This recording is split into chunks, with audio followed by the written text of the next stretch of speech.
আমরা একটা beautiful wonderful কম্বিনেশনে চলি।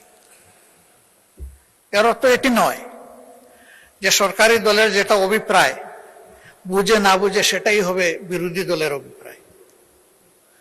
আবার এর অর্থ এটিও নয় যে সরকারি দল সঙ্গত কোনো বিষয় নিয়ে সামনে আগালে বিরোধী দল বিরোধিতার খাতিরে শুধু বিরোধিতাই করে যাবে। এই দুইটার কোনোটাই না। সরকারি দলকেও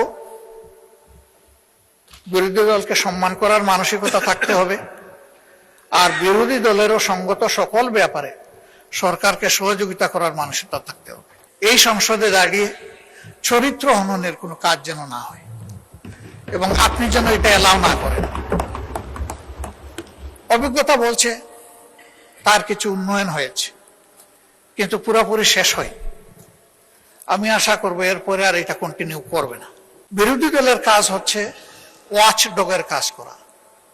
তারা তীক্ষ্ণ দৃষ্টিতে দেখবে এই বাজেটের মাধ্যমে জনকল্যাণের পরিবর্তে কোথাও জনগণের কোনো ক্ষতি হচ্ছে কিনা, এবং বিশেষ করে সমাজের ন্যায্যতার ভিত্তিতে যাদের পাওনা আছে তারা বঞ্চিত হচ্ছে কিনা, এবং কোনো জায়গায় জনগণের অর্থের অপচয়ের প্রস্তাবনা আছে কিনা, এই বিষয়গুলো দেখা মূলত বিরোধী দলের কাজ। সরকারি দলের বন্ধুরা বিরোধী দলের সমালোচনাকে কেউ কেউ ওয়েলকাম করেছেন, আমি তাদেরকে ধন্যবাদ জানাই।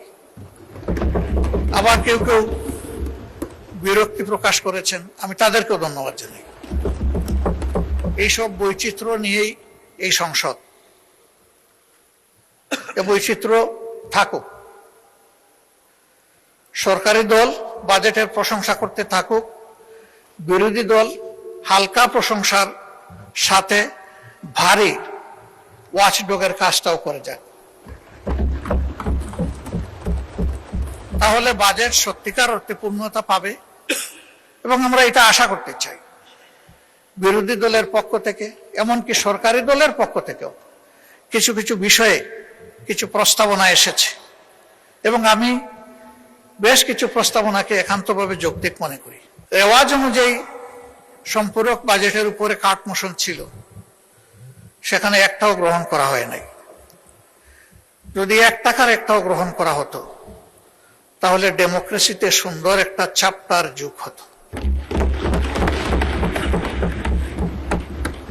এবারও যে প্রস্তাবনাগুলো এসেছে, আমি আশাবাদী হতে চাই যে সবগুলাই অবলীলায় অগ্রাহ্য হবে না, বরঞ্চ যেগুলা যৌক্তিক মাননীয় অর্থমন্ত্রী বিবেচনায় নিয়ে সেগুলা গ্রহণ করবেন এবং তার পূর্ণাঙ্গ প্রস্তাবনায় সংশোধিত আকারে তিনি এই সংসদে পেশ করবেন।